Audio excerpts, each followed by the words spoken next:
17 বছর কষ্ট করছে বিএনপি কইরা, এখন বিএনপি আইছে, এখন পেয়ে গেল, এখন নিয়ে গেল, এত কষ্ট করছে। জেলে থাকতে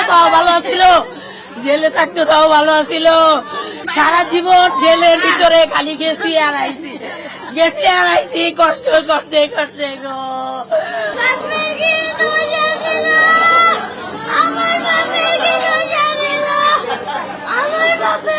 আমি আমার স্বামীর হত্যার বিচার চাই তারেক ভাইয়ের কাছে, আমি আর কিচ্ছু চাই না।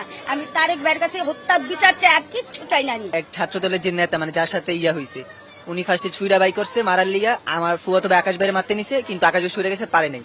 পরে 4-5 জন মিলে আমার আব্বুরে ধরে সাইডে নিয়ে গেছে। পরে আরেকজন ছিল, ও কি করছে গিয়া বুকের ভিতরে ডাইরেক্ট ছুইরা দিয়ে পাল মাইরা দিয়া দৌড় দেওয়া চলে গেছে। দলের নিবেদিত প্রাণ, বিএনপি নিবেদিত প্রাণ, ওর চেয়ে নিবেদিত প্রাণ আমরাও না। ওরা চাঁদাবাজি করতো, মামায় ওটা নিয়ে বিরোধিতা করতো। কেন বিরোধিতা করতো? এই কারণে ওরা মাথার মধ্যে নিয়ে রাখছে যে